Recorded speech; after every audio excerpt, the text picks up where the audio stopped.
Well, good afternoon, everyone, and welcome to the webinar on the NEA Big Read today. Thanks so much for joining us. We're really glad you did. Some of you, I imagine, may be returning Big Read grantees. We love you, and you've been wonderful and supportive and creative and inspiring. Thank you. Many of you I know are also new applicants, and we thank you too for taking an interest in our program. We're eager to see what creative ideas you present as well. So, let's see if I can advance these slides. So I'm Amy Stolls. I'm the Director of Literature at the National Endowment for the Arts, and joining me are Eleanor Billington, who is on the staff with me at the NEA and manages the Big Read program from our end, and Josh Feist. Is it Feist? Yes, Josh Feist. Hi, Josh, who is the NEA Big Read Program Director at Arts Midwest. Arts Midwest works on behalf of the NEA to manage and facilitate the program with regard to all the aspects of the applications and grants. And if you've had any dealings at all with Eleanor and Josh, you know how truly lucky we all are to have them at the helm. They're two of the smartest, kindest, most passionate folks I've had the pleasure to work with. So I'm going to provide a brief overview of the program and the changes we recently made to it and why, and then get right into talking about the new books and authors, including some personal insights and themes and programming ideas for each one. And then we'll move into a Q&A. You can submit questions and comments at any time using the Q&A box below the PowerPoint presentation, and we'll do our best to address as many questions as we can during that time that we have today. A few reminders, please don't use the raise hand button, and note that you're all muted and will only be able to hear us for this webinar, and that this webinar will also be archived on arts.gov in a few days for your reference. Okay. The NEA Big Read is an initiative managed by Arts Midwest, as I mentioned, that provides grants to roughly 75 organizations nationwide to develop and implement community-wide reading programs designed around a single book chosen from a list of titles that we provide. And each program lasts about a month and includes a kickoff event and other major events devoted to the book, like panel discussions and an author reading, events using the book as a point of departure, like film screenings, and book discussions in diverse locations and aimed at a wide range of audiences. Grants range from $5,000 to $20,000 each. Applicants are selected based on their capacity to manage and implement a program, their overall depth and breadth of the program, their active promotion of the program, and the relevance and depth of involvement of their community partners. Applications are due January 26th, and I encourage you to check out the NEA Big Read website, as there are lots of resources for you about the program and how to apply, including a video on the application process, sample successful applications, and planning resources. And kudos to Arts Midwest for all of that. 2016 marks the Big Read's 10th anniversary, and over the last decade, the NEA has funded more than 1,255 programs, providing more than $17 million in grants to organizations in every district in the country. Let me just linger there for a moment, as we're really proud of that and eager to continue to try and reach as many communities as we can around the country. And in turn, these organizations have leveraged more than $35 million in local funding to support their Big Read programs. More than 4.2 million Americans have attended a Big Read event, 72,000 volunteers have participated at the local level, and 34,000 community organizations have partnered to make Big Read activities possible. And many of these partners are new to arts programming. And the vast array of programming has been phenomenal, particularly art created out of inspiration from the books, both from individuals and communities, including sculpture, photographs, paintings, music, theater, and dance. We've heard non-arts organizations as partners say they want to do another Big Read program right after they finished one. And some of the stories of discussions about current events sparked by a Big Read book have blown my mind, and other stories about communities that have brought different groups of people together, groups that don't normally interact but come together through this program and open up their hearts and find their voices through a shared book reading experience has really quite literally brought me to tears. I want to take a moment and say that's what it's all about, right? I'm reminded of an article in The Guardian posted on October 12th. You can find it in a Google search. The title is Study Shows Books Can Bring Democrats and Republicans Together.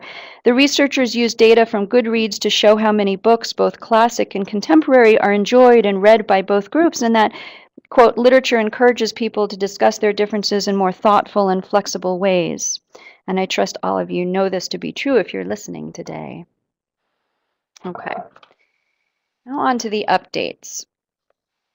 Now hang on for a second while I'm missing my notes here. Okay. A big anniversary is a perfect time to pause and take a look at what we've accomplished and what we could be doing better. So through 2015, the NEA literature staff evaluated all aspects of the Big Read with a nod toward ensuring that, one, it fits within the NEA's current mission and objectives and builds upon the good work that the NEA supports through its direct grants to writers and translators and literary organizations. Two, it has as large a reach as possible to as many types of audiences as possible, from reluctant readers to avid book lovers. And three, it remains vibrant and relevant to the needs and issues important to communities nationwide. And to that end, it's our goal to celebrate and publicize the program's successes as best we can while reimagining and ultimately changing aspects that need updating. And the first step was to get a new look. You know, we're 10 years old, so it was time for a refreshed logo, for example. The second goal, if you will, which is something we're still working on, is to tell our story better, or rather, to tell your stories. Grantees do such phenomenal work that we want to share with others even more than we do now, and we do a fair bit of that now through social media and our weekly Big Read blog. So we're still brainstorming how to get these stories out even more than we do. But the biggest change, as you all know, is that we changed up the list of book selections. And this year, the NEA has been celebrating its 50th anniversary. That's 50 years of supporting contemporary artists and arts organizations. But when we looked at the list of Big Read titles, we found that most of them predated the NEA. In fact, nearly half the titles on our list were over 75 years old, several of them more than 125 years old. And for the most part, we're widely taught in schools and familiar to American citizens. So remember, we're an agency that, among other things, celebrates access to contemporary literature. The artistic excellence of the older titles is not in question. Please know that. We're not saying that those books are not worth revisiting and discussing. And in fact, we're thrilled that they had such a good run of it for 10 years and that so many grantees were able to work with them and reinvigorate a love for them. It's rather, the bigger issue was the desire to add something new to the conversation and to reach reluctant readers with books about more contemporary events and characters that they can perhaps better relate to and written by living authors with which they can interact. It's a direction we'd been moving in over the last few years with enormous success and participant enthusiasm, so we just expanded it. Which is to say, the program in its new form is all about discovery. Discovering a new book you may not have heard of otherwise, discovering that you actually enjoyed reading a book you may never have picked up if it wasn't that your family and coworkers and neighbors were reading it too, or discovering that you didn't love a book but you're glad you read it because now you get to talk about why you didn't love it, enjoy that kind of back and forth with folks who are listening to you and whom you're now listening to as well. Discovering that you can relate to a book even though the characters and the setting and their experiences are on the surface so different than yours. Discovering that the author of the book you just read is real and down to earth and human, just like us. And discovering that there's a world of contemporary books out there that are not just for the sophisticated elite, but that are actually quite accessible and enjoyable and relatable by many folks, even avid and reluctant readers alike.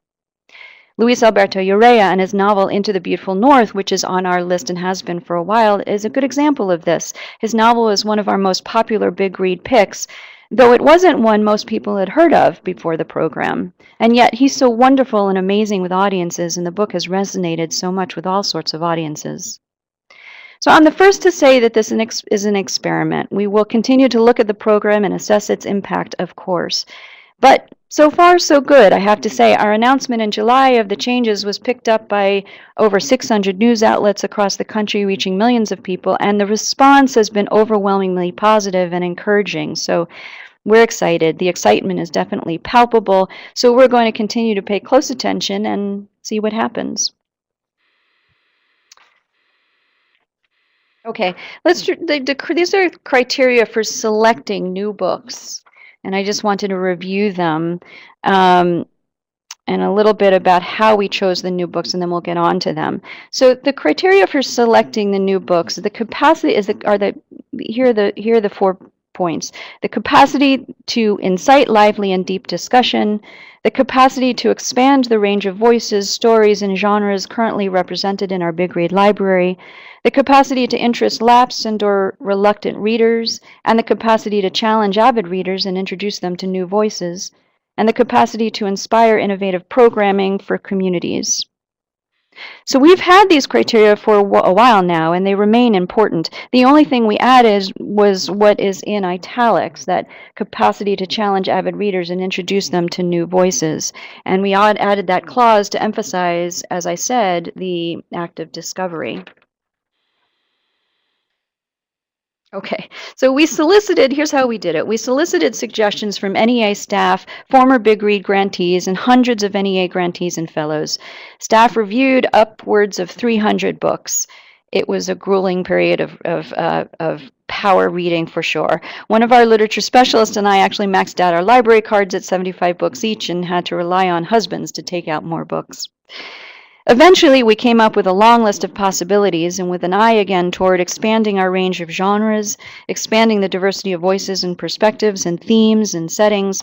And while this wasn't necessary, call it an interest in authors who are comfortable with audiences and willing to visit communities. We then brought in an outside reading committee that included a former Big Read grantee, librarian, bookseller, book critic, literary presenter, and general reader. And the committee met in March and recommended 10 new titles to add to our list. We updated 3 of the books by current Big Read authors and finalized a terrific list of 28 selections. Okay, so here are the continuing books, and that are meaning the books that are remaining on the list. What I want to say here is that we really do stand by the whole list of 28 titles. We're really quite proud of it and the diversity of the titles and themes. The question came in earlier, and I want to address it right here about whether you're more likely to get a grant if you choose one of the new titles. And no, the review criteria is as it is, that the books have to make sense with your community, but if we kept a book on the list, we stand by it. We're serious about encouraging you to check out and choose any of the titles, new or existing, as you wish. So we want to certainly make that point. Okay, so on to the new books. Here are the new books, and you can see it's quite a diverse selection when added to the books on the previous slide. So I will say one overall thing before I get into the specific books, and that is to think of these books in a broader sense, with a broader appeal, and a way to talk about broader issues. And let me give some examples. Tim O'Brien's book, The Things They Carried, is about his a character's experience in the Vietnam War. Well, it's not just about the Vietnam War, right? You can use it as a stepping stone to talk about more current wars and to reach out with military families and to reach out to those who read about war, and it's a stepping stone. We're going to be talking about a book called A Late Homecomer about Kalia Yang, who is a refugee, and she's Hmong, a Hmong refugee. It's a way to talk about the Hmong culture, but it's also a way to start talking about what refugees go through. And since we all read, many of us read the news about, for example, Syrian refugees and other refugees, it's perhaps a nice way in. So to think of these books as a sort of a way into broader themes. Okay, I'm going to linger here because we didn't do a slide for 3 of the books that are returning authors, but the books are new, and those are the 3 books in the middle on the top row, which are Tobias Wolff's This Boy's Life, Marilyn Robinson's Gilead, and Louise Erdrich's The Roundhouse. We previously had Old School by Toby Wolff and Housekeeping by Marilyn, and Love Medicine by Louise Erdrich. So all we did was update them because those books had been programmed quite a bit, and this is an interest of ours in just bringing up. The authors are fantastic and they're wonderful with audiences, and we wanted to update the list. Toby Wolff's This Boy's Life is a memoir about growing up in the Pacific Northwest in the 50s with an abusive stepfather, and again, this is an appeal to male audiences, but lots of feelings that are relevant to today. And as some of you may know, Toby is a fantastic speaker and a lovely, generous man. And there's a cross-country road trip in the novel, so long car rides and journeys are a theme to explore, as is the relationship between a boy and his single mother who doesn't have the best taste in men, let's say. In other words, with growing up without a solid male role model. I imagine most of you have heard of Marilyn Robinson's Pulitzer Prize-winning novel Gilead, about a reverend near the end of his life in 1950s Iowa. His family legacy is steeped in abolition and economic hardship, and it's the first of a trilogy centered around Gilead, a town in Iowa, There are lots of biblical references and ruminations on living and dying, and it's written in the form of a letter to his young son. So letter writing to younger family members or older family members, is a great programming idea. And Louise Erdrich's The Roundhouse. So, next time you're in Minneapolis, do visit her bookstore.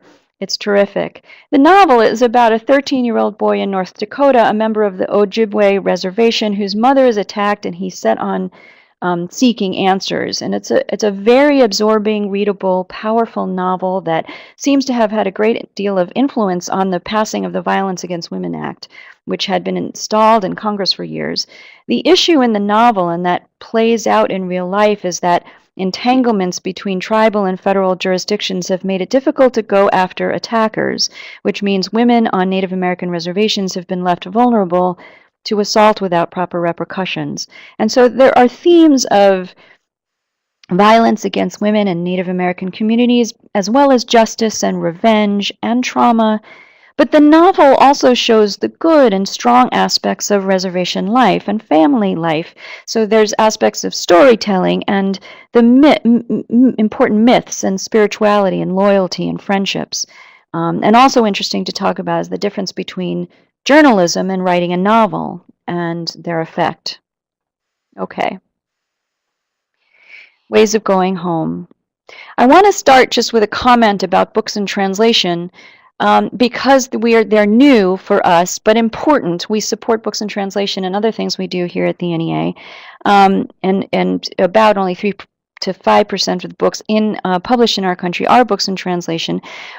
Translating literature is an art. It is really, truly an art form, and it's hard, and it takes skill to do well.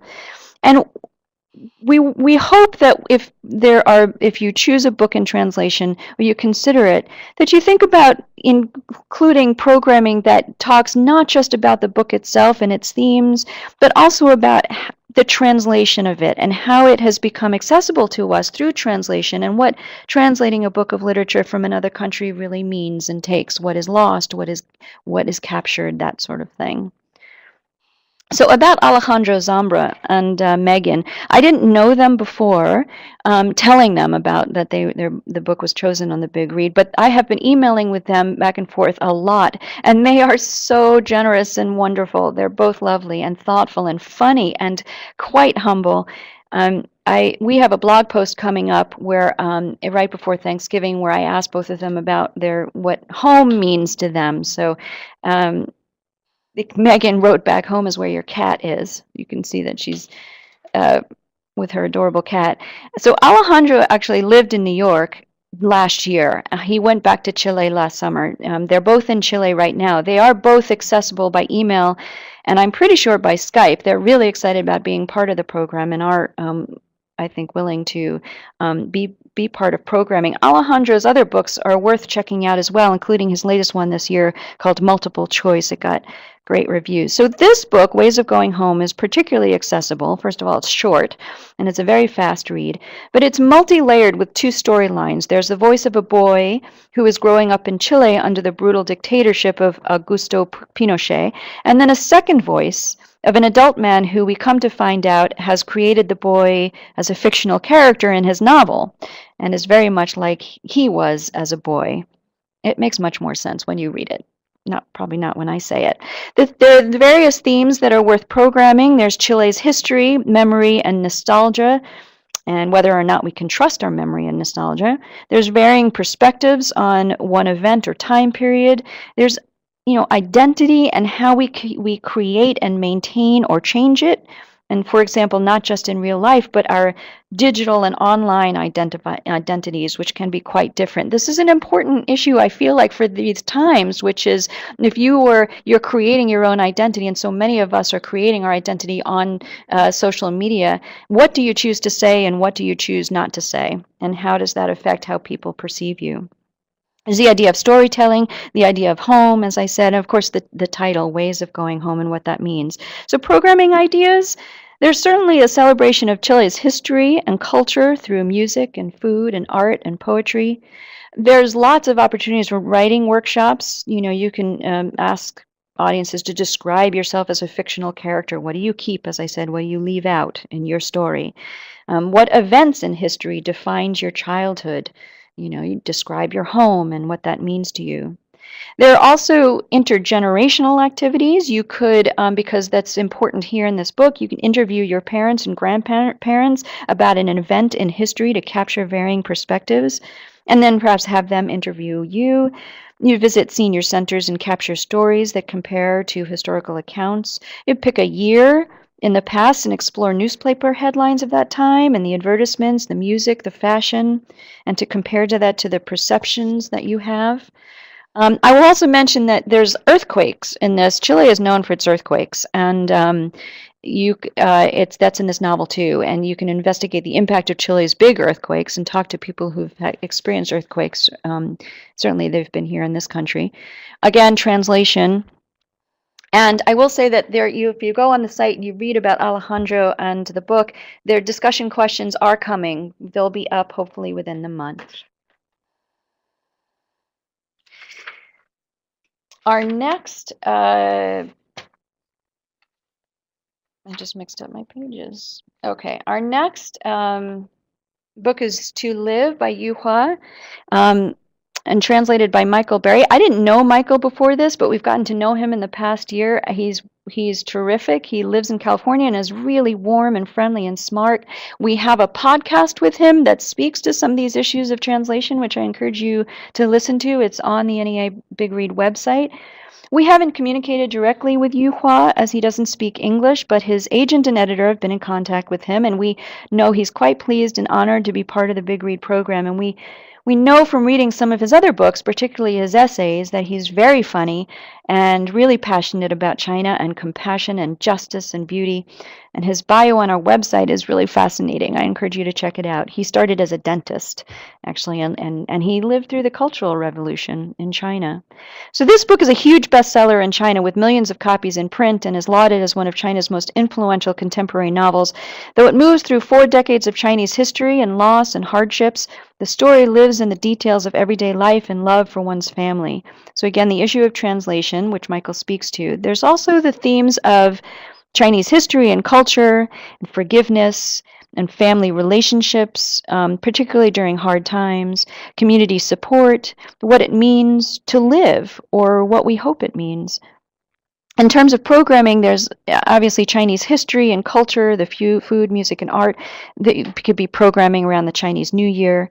Writing workshops, again, there could be prompts focused on events in history or telling the story of your ancestors. I will also say that there's a film out with the same name, To Live, and it's an excellent film. It's available, so that would be good for programming too, to compare the film with the book. How are we doing on time? Okay. Citizen is one of those books that has been sweeping the nature ever since it was published a few years ago. Several universities have already adopted it for their campus-wide reading programs, as have book groups and classes across the country. It's published by Grey Wolf Press, and its theme is racism, and not the flagrant kind, but the more subtle kind that pops up in conversations and in the media and online and on the tennis courts and soccer fields. It's a beautiful book that packs a punch and includes not just writing, but parts of film scripts, slogans, photos, and other visual art, and screen grabs from YouTube. And I've met Claudia a few times briefly, and each time she's been gracious and warm and inviting, but I will say she's much in demand.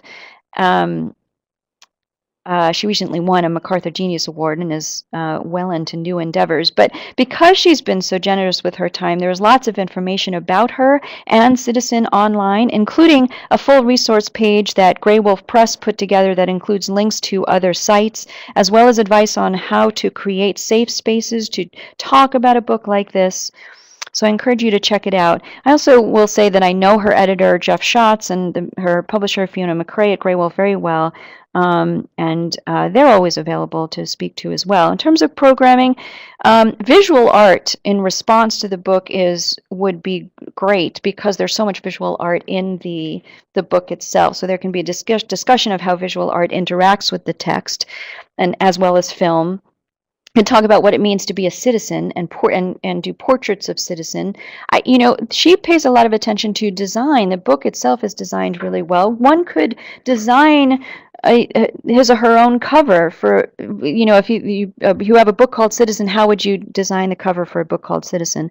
There's themes of sports in there. Serena Williams is in there. You could have folks watch a tennis match and interpret it from different perspectives. And there's lots of mentions of social media in there. So you can examine social media and look for varying perspectives or what is left unspoken. Kevin is awesome. Kevin Young. He's smart, he's funny, he's likable, he's a proud dad and husband. He really does exude warmth. I've met him several times. He's a lover of good food and music, particularly the blues, but also other styles. Much of what appears in his other books of his, poetry and nonfiction, are really worth checking out. This book of poems is about the death of his dad and the birth of his son, and it touches on big ideas like the mysteries of life, but also more down-to-earth things like what to do with his dad's dogs and his dad's clothes after his dad's death.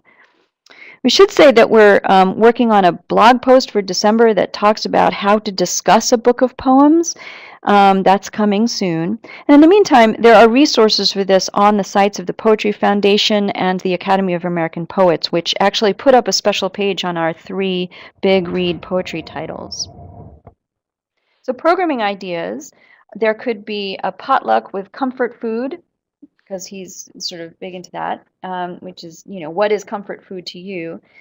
Certainly you can have programming with grief counselors and interfaith communities. Is a book of hours, what a book of hours refers to a sort of diary or devotional book of prayers common in the Middle Ages. So folks can write their own book of hours, for example. And this is another one where discussion questions are coming soon, although there are a few on the Academy of American Poets site currently. Here's another one of our books of poetry. Several of us at the NEA have known Joy Harjo for years. She has been a great friend to the agency and was at one point a member of our national council. So she, like many of our Big Read authors, is kind and smart and passionate and inviting and joyful. Yeah, she really is. She moved to Knoxville, Tennessee to teach recently, I think. She's a fantastic musician, too. Music permeates her poetry, as does her Native American, her Muskogee Nation heritage, and hardships she's faced in her life. So in addition to her other books of poems, you might check out her memoir, Crazy Brave, which took her a long time to write due to its honest look at a troubled past. So How We Became Human is a collection of poems from many of her other poetry collections, spanning 28 years, and the title says a lot. There's great storytelling and myths and strong artistic women. So certainly for programming, you can have Native American history and culture, particularly the Muskogee Creek Nation from Oklahoma. There's a relationship between poetry and music. I will say that we had a panel at at the National Book Festival recently, where I met her new husband, and she did a panel with A.B. Spellman on the intersection of poetry and music. It was wonderful, and I think the video should be up on their site soon. So I encourage you to take a look at her poems and see what themes resonate with you and might resonate with her audiences. And again, discussion questions coming soon. Okay. Kalia Yang. And the late homecomer. I've never met anyone as passionate and as devoted to her family and culture and giving them a voice as Kalia. She goes by Kalia. If you listen to our podcast, which is up on our website, or even just read her memoir, you'll see what I mean. It's really absorbing, her memoir. You might also check out her newest memoir, which is about her dad. She has her hands full now with her young children, but she and her editor and publisher, Chris Fishback, who I know well, are excited about being part of the Big Read. The late homecomer traces her family's journey from the mountains of Laos to a refugee camp in Thailand to St. Paul, Minnesota. And the themes and programming that could be around this book are certainly the Hmong culture and history, of course, art, music, dress, traditions, customs. She's a storyteller, so storytelling is a part of this too. She captures her family's stories, and they're told in a particular way, like allegories. There are ghost stories in this novel. She's done much work with refugees and refugee agency and organizations. So this is one of those books where I would say if you deal with refugee populations or are interested in exploring from the inside what it's like to be in a refugee camp or a refugee to this country, this is a great book to get access to that. It also is about travel and displacement. And also intergenerational stories and tradition. She really wrote this for her grandmother, and there's a lot in there about her. It's about finding your voice, and what does that mean? Kalia, this is in her memoir, didn't speak for a long time, so she had trouble finding her voice. And there you go. So there are some possibilities for that one. Okay, Kelly. So look at that smile. And look at those fabulous earrings. You need to read Kelly's bio on our website, and I believe the podcast that we just did with Kelly is up on the website as well. You'll start to get to know her the way I know her. She's extremely funny, and she's not at all mainstream, and I love that about her. I met her years ago when she got her NEA fellowship, and then again when she came to DC to serve as a panelist, and of course now she's a Pulitzer Prize winning finalist. She lives with her husband and daughter in Massachusetts, and she writes in cafes with Holly Black, who's the author of the Spiderwick Chronicles. She's actually a huge Buffy the Vampire Slayer fan. And her other books are terrific. This one has particular crossover appeal to both adults and young adults because it's definitely got those magical elements for sure, with a good amount of wizards and monsters and aliens. But underneath it all are real characters, mostly teenagers, grappling with angst and alienation. So in terms of programming, this is a great one to program around Halloween because it does have those monsters and there's sort of a gothic feel about it. But it's also really appealing for teenagers in schools. And that crossover, simply getting teenagers and their parents to read this and discuss it would be great. And there's things like mysterious family heirlooms in there. There's stuff about TV shows and how we watch them. There are camping trips and ghost stories. I also mentioned the illustrations by Sean Tan. I'm a huge fan of Sean Tan. You might want to check out his books and work as well. So again, there's a visual element. You can have audiences draw their own drawings to go along with the stories. I want to say just one thing about Kelly too, is that when you look at the discussion questions for Kelly, she added one last question to what I sent to her, and that is, if you could ask the author one question about these stories or about writing them, what would you ask her? She added that question, which tells me that she really loves hearing from people, especially teenagers. So she's really would be great with schools. Okay. Five Skies. I've known Ron the longest. He was a panelist for us, and the whole staff was enamored with him when he came to whoever met him. He's a terrific writer and really funny and warm and charming and down to earth. I tease him about not wanting to be anywhere near social media. He's really a lover of the great outdoors. He goes camping whenever he can. He grew up in Utah and he lives and teaches in California, and his students love him. Tiari Jones, who's another one of our Big Read authors, was one of his students and still quotes things that she learned in his class. He's really the perfect teacher and dad and grandpa. And he's probably best known for his short stories, which are really, really good. But this novel, Five Skies, lends itself well to discussions of work and hard labor and communication among men who are particularly stoic and perhaps have painful pasts, and the power of that rural western landscape. It's about three men who come together in Idaho to build a ramp across a canyon, a sort of doomed project from the start. But it's really about them coming to terms with their pasts and learning to like themselves again through hard work, physically and emotionally. So there's lots of room here to reach out to engineers and builders and risk takers. Here's your campfire and your outdoor picnic. And here's also your community project to build something, to physically build it, construct it, design it, and see if it can work. And also a way to discuss how men and women communicate differently, that sort of thing. Okay, these next few, I have two more books, and then we're almost done, and then we're gonna take some questions. These two last books are bestsellers and more popular, and might be the ones that you have heard of. This is Everything I Never Told You by Celeste Ng. Celeste I met a year ago. I didn't know her. She recently won an NEA fellowship. I loved meeting her. She's very active on social media. She's very plugged in. She's a mom. She lives in Massachusetts. She's really also warm and lovely and super smart and charming in front of audiences.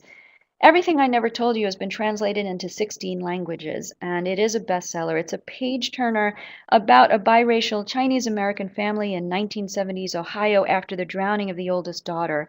And as they try to figure out what happened to the daughter, how she drowned, the family sort of unravels. So there's themes as biracial families and the challenges they face, and teenage angst and secrets. There's family expectations and communication. There's sibling and parent-child relationships. And there's women and men juggling careers and parenthood. This is also a good one to have teenagers and their parents read together. You might also get speakers from the medical profession. There's also a cooking theme. Because as the mother has a hand-me-down cookbook from her mother. So the question is, what recipes do you relish that have been handed down and which ones don't you? And finally, Station 11. This novel has been hugely successful. It's translated into 20 languages, but none of it has gone to Emily's head, I can tell you that. She's done countless readings and community read visits here and abroad, and yet she's still humble and delightful and grateful for her success. Her roots are with a nonprofit press, Unbridled Books, and I know the publisher there, and he's so proud of her and thrilled for her. And she was actually gracious enough to visit a book group we held here at the NEA over Skype, answering all our questions. And we'll say, because it was Skype, we were able to see her home office, which was very fun, the benefit of a Skype interview. So Station 11 is about a small traveling band of actors and musicians 25 years after a flu pandemic has wiped out 99% of the world's population. So there's lots of programming and partnering options here. There's the science aspect, for example, folks who can speak to pandemics in the past or risks for the future. There's the historical aspect, how we choose what to save and memorialize and why. Communities can encourage the creation of real or virtual time capsules, asking readers to choose what they put in theirs. And they can also discuss what you'd miss in an apocalypse, and what we do now take for granted. There's the social aspect, what parts of society we crave and want to return to, and there's the arts aspect. What are we without art? What is the role of art in society? There are many references to Shakespeare. There's that can be explored, as well as the role of comic and graphic novels. There's also a reference to an episode in Star Trek, because the theme survival is insufficient. That's where that comes from. I will say that the Michigan Humanities Council has a great Michigan Read program, which is essentially a book group for the whole state, and they program Station 11 and have available on their website really well done reader's guides and teacher's guides. So you're able to Google it. I would encourage you to do so. Okay, that's it. Sorry, that was long. These are the deadlines. Happy to take questions about those, and I will end here with questions about the NEA Big Read. Here is the number and the website. I'm going to turn it over. Eleanor, do you want to? Oh, yes. Don't, it's a reminder not to press the raise hand, but use the question and answer button. Exactly.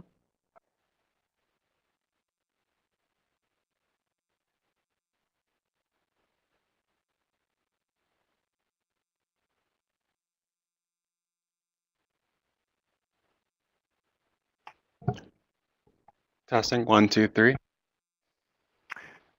All right, this is Josh from Arts Midwest. I hope everyone can hear me. I'm going to be answering some more of the application process questions that are coming through the feed right now, and the NEA staff and Amy will tackle more of the books and the content questions.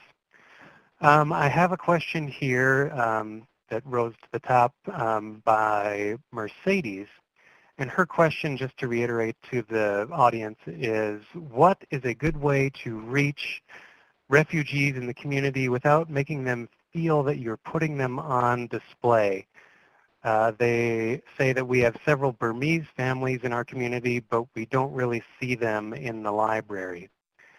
And my response to that, having managed thousands of Big Read grantees over the years, is to seek out those organizations that cater to those folks you're trying to reach, whether it's the refugee community, whether it's Hispanic community, or the underserved communities in your town. There's likely some sort of small operation, or large operation for that matter, that provides services to get those people what they need in order to get by and to succeed in America.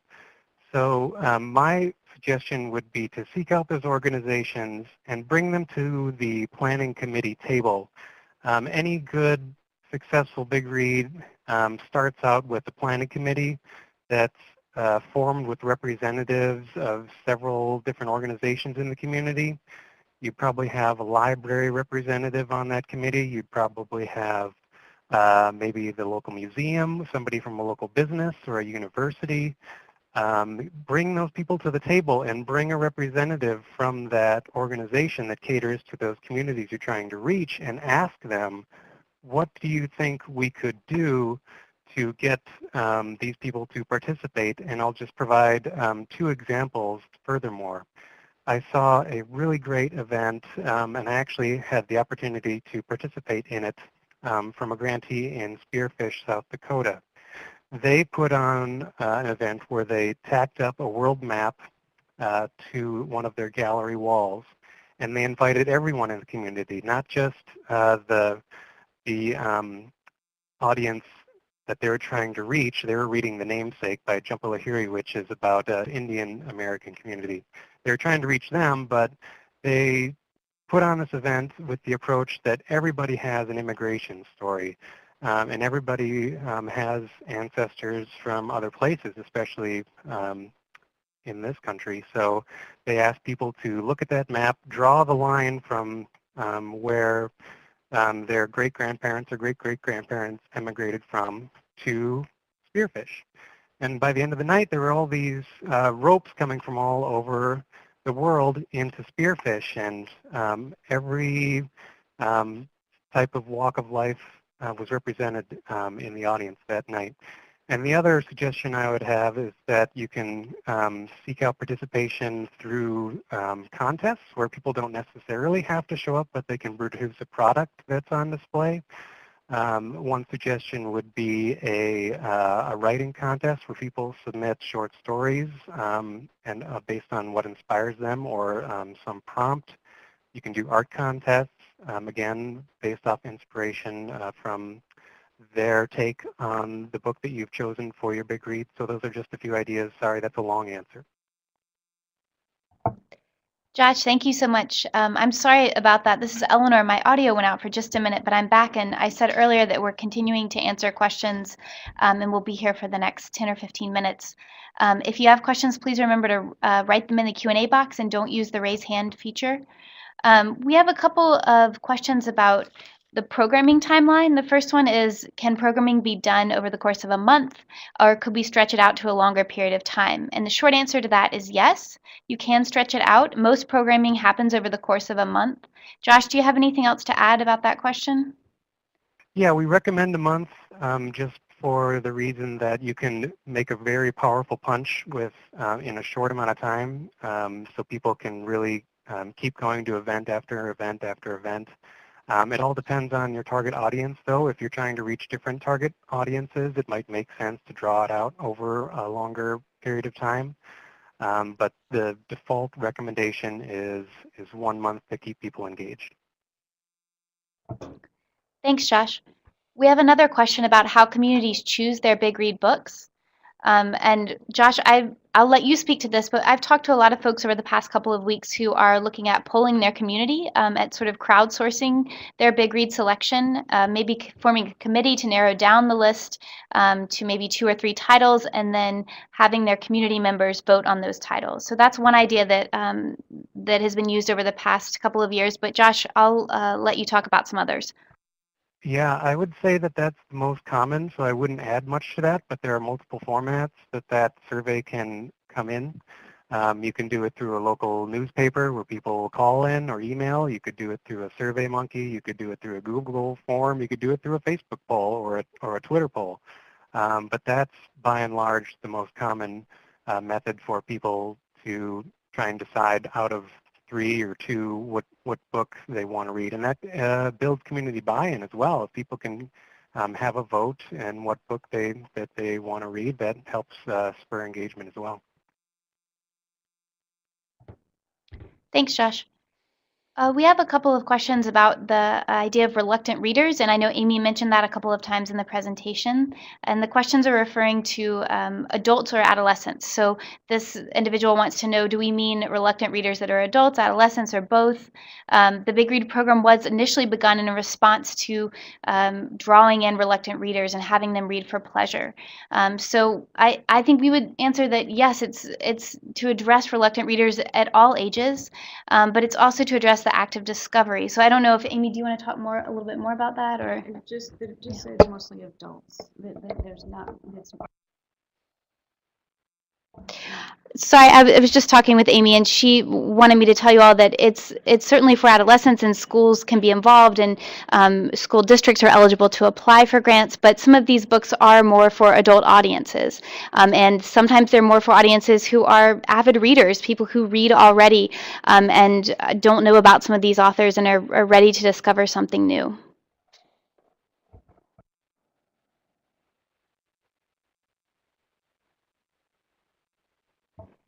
We have a couple of questions about successful previous programs, and I know, Josh, that you guys have some examples of successful applications on your website. Are there other places for potential applicants or returning grantees who want to apply again? Are there other places for them to go to see successful programming? Yeah, I see a couple questions, one by Lauren. If you're looking for more programming ideas, kind of in the style of what we suggested here on the webinar today, I invite you to check out our Pinterest account. And I believe the URL is pinterest.com/NEA Big Read. And we've devoted our boards to be book specific. So if you're looking for ideas for Denam and Gestu's The Beautiful Things That Heaven Bears, you can go check out the Beautiful Things That Heaven Bears board. What we post in those boards is largely derived from the media materials and photos and content that we receive from grantees who have just completed their programming on that book. So it's what actually happened, and you can get a lot of good ideas from those boards and pins.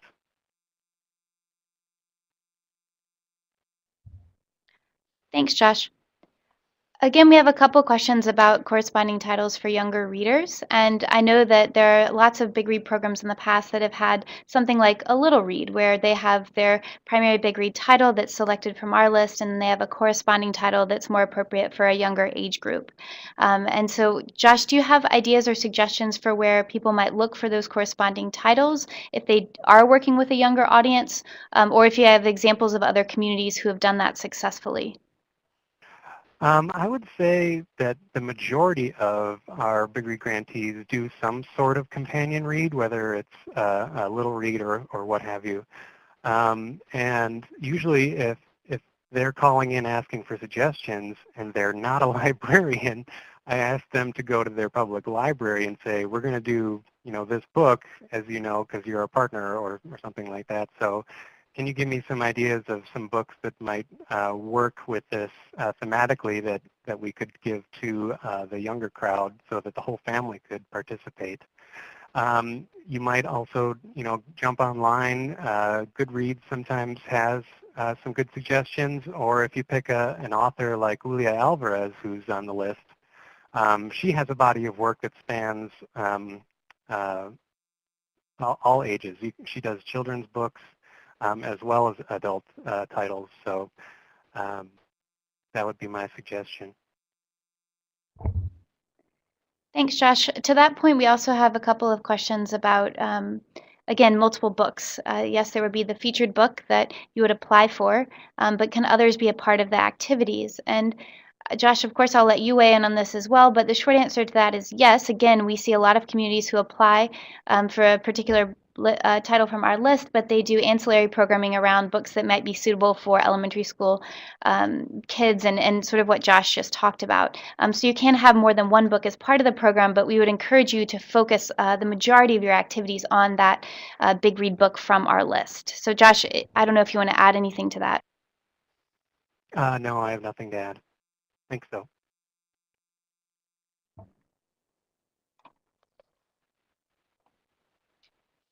Sorry, we have a couple more questions about library systems and partnerships there, so hold on one second.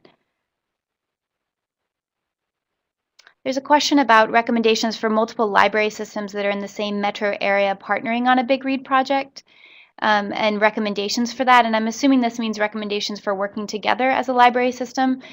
Josh, are you able to speak to past grantees who've worked together successfully in this way? Yeah, I'm not quite clear about the question if it's multiple library branches under one system, or if you do mean multiple systems within a state, for example. Usually what we see here in the office is that a library system will apply and disseminate programming and partnership responsibilities out into their branches.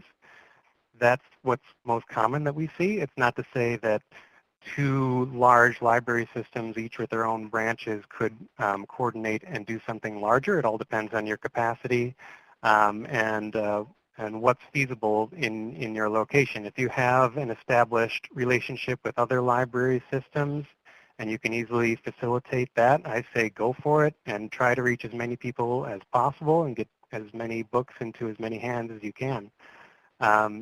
So we're not opposed to that. It's just how you want to frame it, how you want to describe your partnerships in the application. So yeah. We have another question about number of people that you should try to reach with your programming. So is there a certain number that we have in our heads? No, there isn't. I think it's all about how you reach people and who you explain your audience to be to us, and then how you decide you're going to connect with them and what sort of programming you're going to do around your book. So Josh, I know you guys have probably seen a range in terms of audience numbers and people reached. Do you mind speaking a little bit about this? Yeah, we've seen great success with NEA Big Read from the very large urban metropolis of Los Angeles, California, to the very, very small and remote areas of Kaw Nation, Oklahoma, or Enterprise, Oregon, that only have about 2,000 people in them. So the Big Read can be as big or as compact as you make it to be.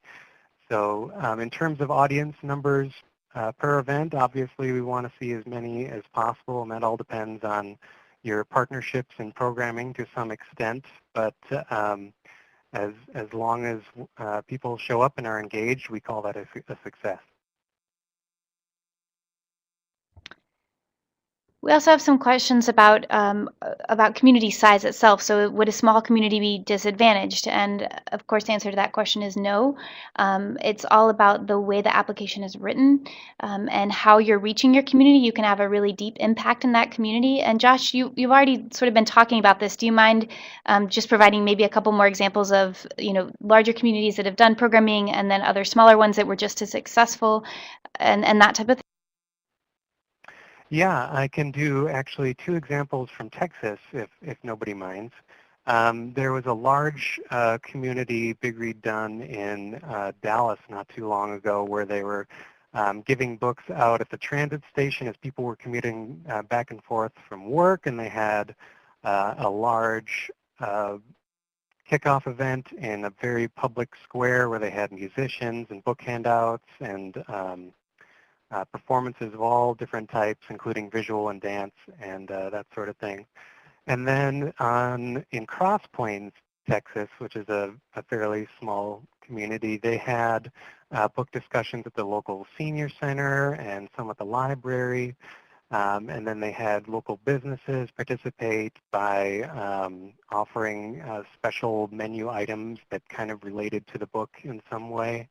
And their community is, again, one of those smaller couple thousand communities. But the impact, I would say, per capita, it was about the same because the Dallas grantee had the capacity to reach a larger audience and impact their lives with this program in a meaningful way, but so did the community from Cross Plains, Texas. So in each of those 2 scenarios, we would count them as equal and meeting the goals of the program.